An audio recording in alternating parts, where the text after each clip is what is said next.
परमेश्वर की नाम की महिमा हो। परमेश्वर के प्यारे बच्चों, आज हम बाइबल में से उसकी प्रथम पुस्तक उत्पत्ति का 25वां अध्याय पढ़ेंगे। तब अब्राहम ने एक और पत्नी ब्याह ली जिसका नाम कतूरा था। उससे जिम्रान, योक्षान, मदना, मिद्यान, इसबाक और शू उत्पन्न हुए। योक्षान से सवा और ददान उत्पन्न हुए और ददान के वंश में असूरी, लतूशी और लुम्मी लोग हुए। मिद्यान के पुत्र एपा, एपेर, हनोक, अबीदा और एल्दा हुए।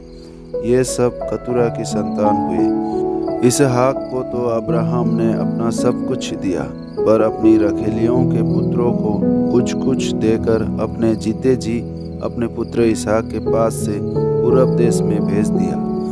अब्राहम की सारी आयु 175 वर्ष की हुई।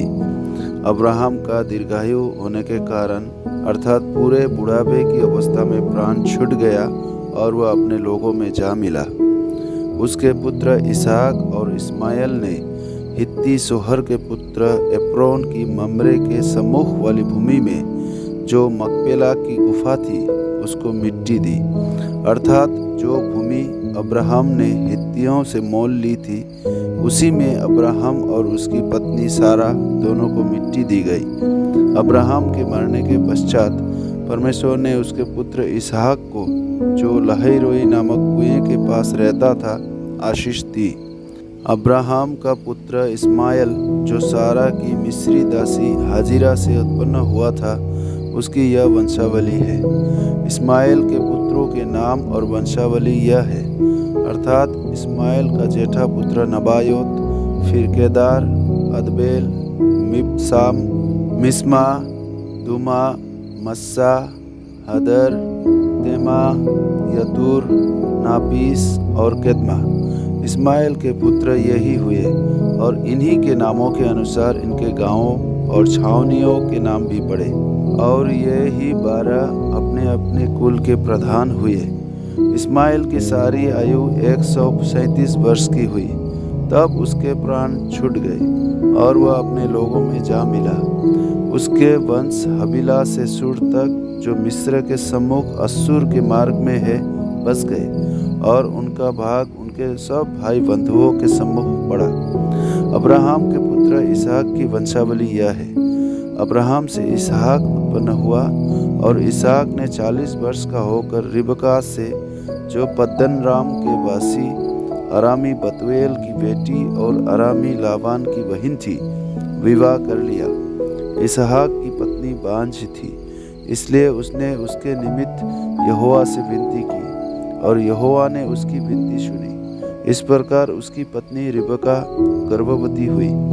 लड़के उसके गर्भ में आपस में लिपट के एक दूसरे को मारने लगे। तब उसने कहा, मेरी जो ऐसी ही दशा रहेगी तो मैं कैसे जीवित रहूँगी? और वह यहोवा की इच्छा पूछने को गई। तब यहोवा ने उससे कहा, तेरे गर्भ में 2 जातियाँ हैं और तेरी कोख से निकलते ही 2 राज्य के लोग अलग अलग होंगे और एक राज्य के लोग दूसरे से अधिक सामर्थी होंगे और बड़ा बेटा छोटे के अधीन होगा। जब उसके प्रसव का समय आया तब क्या प्रकट हुआ कि उसके गर्भ में जुड़वे बालक है। पहला जो उत्पन्न हुआ वह लाल निकला और उसका सारा शरीर कंबल के समान रोममय था, इसलिए उसका नाम एसाव रखा गया। पीछे उसका भाई उसके हाथ से एसाव की एड़ी पकड़े हुए उत्पन्न हुआ और उसका नाम याकूब रखा गया। जब रिबका ने उसको जन्म दिया तब इसहाक 60 वर्ष का था। फिर वे लड़के बढ़ने लगे और एसाव तो वनवासी होकर चतुर शिकार खेलने वाला हो गया, पर याकूब सीधा मनुष्य था और तंबुओं में रहा करता था। इसहाक एसाव के अहेर का मांस खाया करता था, इसलिए वह उससे प्रीति रखता था, पर रिबका याकूब से प्रीति रखती थी। एक दिन याकूब भोजन के लिए कुछ दाल पका रहा था और एसाव जंगल से थका हुआ आया। तब एसाव ने याकूब से कहा, वह जो लाल वस्तु है उसी लाल वस्तु में से मुझे कुछ खिला, क्योंकि मैं थका हूँ। इसी कारण उसका नाम एदोम भी पड़ा।